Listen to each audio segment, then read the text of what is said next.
So as we start the awareness of containment of resistant emotions, you might notice that we hear a vacuuming sound.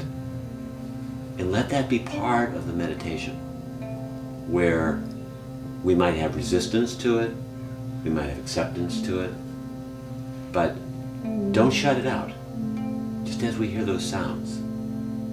As a matter of fact, allow this meditation to start with the awareness of sound. Not only that humming sound that we all hear, but the crackling of chairs moving, the sound of clumping feet, the sound of silence.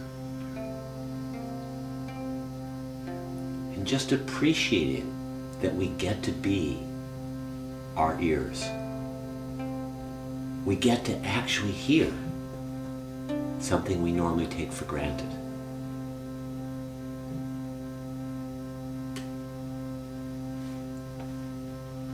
And just keep allowing the sense of hearing to be the dominant place you put your attention.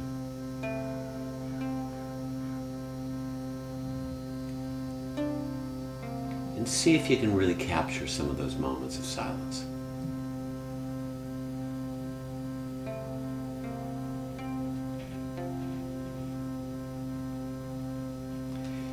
And when you're ready, just ask yourself to become aware of the number one resistant emotion or state that's most repetitive that you go into in your life that has the greatest impact on your life. And if you have two, that's fine, but not more than two, and preferably to find one that you believe is the one that you just seem to gravitate towards, whether it's a contraction, irritation, annoyance, impatience, frustration. Just give it your full awareness. And allow yourself to feel the sensation as if you're watching it on a big movie screen. And you really get to visualize it exactly like it is. And if anything, animate it a little bit. If it's just a feeling of annoyance, let your eyes express it. Let your body move a little bit in a way. Let it be obvious this is what you feel. Don't be subtle. Let it be as overt as possible so you can't hide from it within yourself.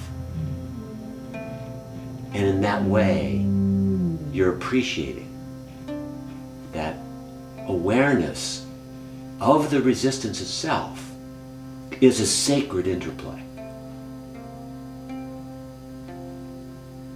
And as you really zoom into it, appreciate the honesty and the integrity that's involved in actually dedicating yourself to seeing what you normally would blame on someone else only, would normally just have it be a quick impulse.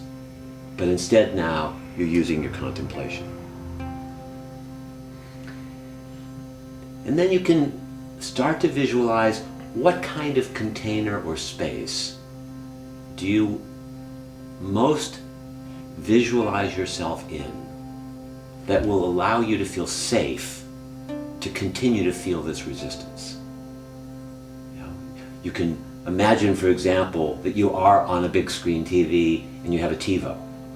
And every time you get mad, every time you're irritated or annoyed, you just press the TiVo button and you say, okay, I'm going to replay this later.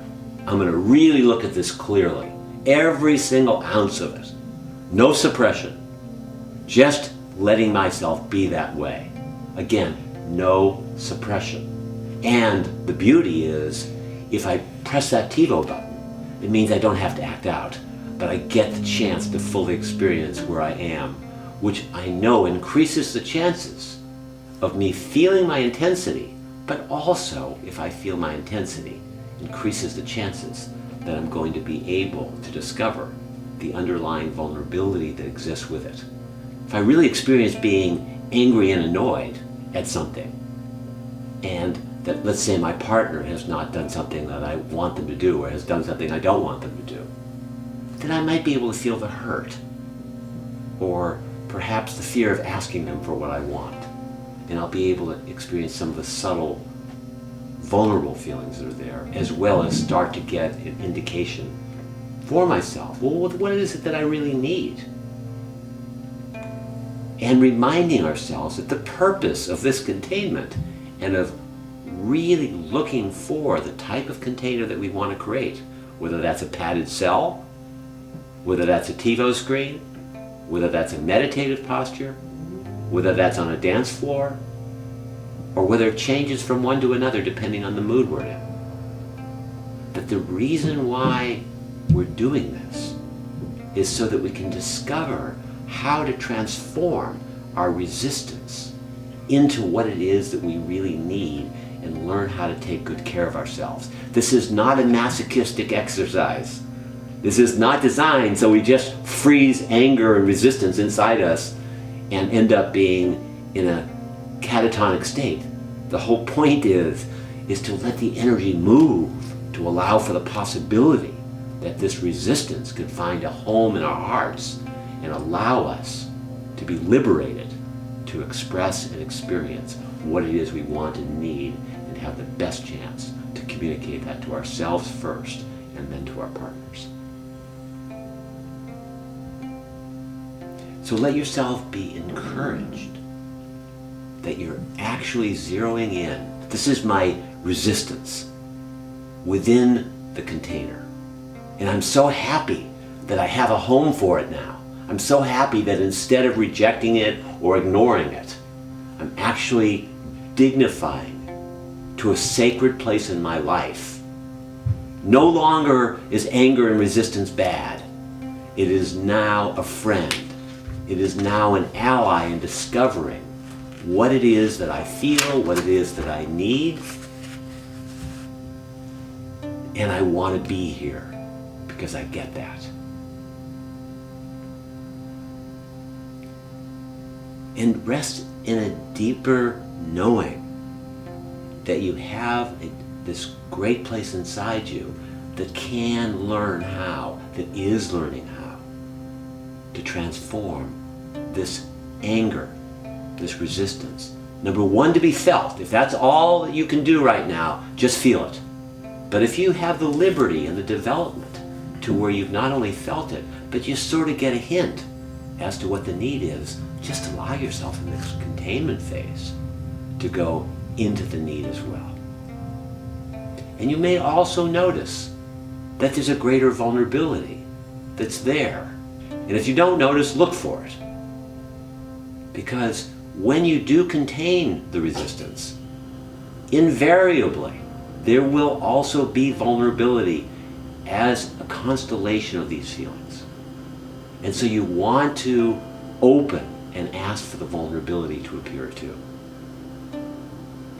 When I'm feeling annoyed, am I hurt that I didn't get what I want? Am I afraid of asking? When I'm angry, is there a sadness? Is there a hopelessness? Is there despair? I'll never get what I want. The person will never understand what I need. When I'm feeling irritated, is there a certain kind of despair? Well, I've already told the person so many times, there's no point in telling them one more time that I don't want them to be emotional again. No point in telling them one more time. And so notice the despair and the helplessness and the hopelessness. And if you've asked your partner to be kind, and then they haven't been kind towards you, and so you just feel uptight, and you have this constant state of uptightness, can you go back to feel, I feel a sorrow or a helplessness at being able to convey it, because it just doesn't seem that they're going to change. So be aware of the vulnerable feelings as well. And appreciate the fact that love and wisdom is what's guiding you into this containment, because that part of you knows that if you get the depth of really stopping yourself, containing yourself, and just being able to hold this resistance in this safe place, that you're going to bring more love into your heart into your life, and you're going to be able to do this as a person, as a counselor, as whatever person that you are in life. It's just going to create benefit for you and those around you. So just let yourself recognize that this is coming from love and wisdom, and that this containment is a vehicle to transform your life from resistance to something softer and to something closer to your hearts, and that you are so fortunate to have this love and wisdom to guide you in your life, to guide you in your path, and to allow you to have a much greater chance of fulfillment.